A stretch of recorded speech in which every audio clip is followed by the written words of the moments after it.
Bonjour les Sénégalais. Je me questionnais, je suis tombée sur un article l'autre fois. Est-ce que vous connaissez le film Le Messager? Tu sais, là, le célèbre film sur le prophète Mohammed Rasulullah. Que paix et bénédiction d'Allah soit sur lui. C'est Johnny Secka qui jouait dans ce film-là. Vous savez que son vrai nom, c'est Lamine Secka. Et en fait, Lamine Secka, c'est un Sénégalais. Il est né d'un père gambien, mais d'une mère sénégalaise à Dakar. Un peu comme Nicolas Jackson, le célèbre international joueur des Lions, qui est né d'un père gambien, mais d'une mère sénégalaise qui aujourd'hui représente son peuple avec honneur et dans les hauts niveaux. Dans une époque où les acteurs africains avaient pas beaucoup de place dans le monde du cinéma, Johnny Secka a participé à un film qui est devenu un des plus populaires du monde musulman.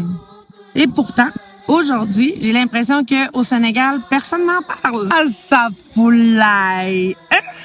Le Sénégal a toujours eu des hommes et des femmes qui ont représenté l'Afrique avec dignité partout dans le monde, avec le sport, la culture et même dans le cinéma, qu'Allah préserve leurs âmes. Ce film a d'ailleurs contribué à la découverte et la compréhension et surtout l'histoire, en fait, de l'islam. Dans le film Le Messager de 1976, Johnny Secka joue le rôle de Bilal. Bilal est l'un des premiers compagnons du prophète Mohammed. Et il est surtout connu comme le premier muezzin de l'islam, celui qui appelait à la prière.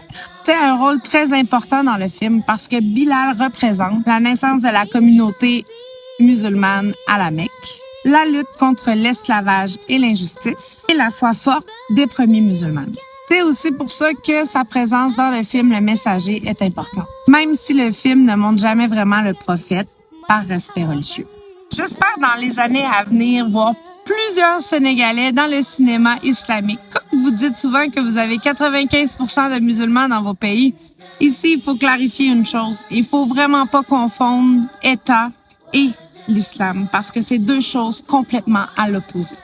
Donc, s'il vous plaît, renseignez-vous, les gens, je peux dire les gens de ma culture qui ont des préjugés, allez lire un petit peu sur la différence. Peut-être que ça va vous éclairer ou bien encore mieux, écoutez le film.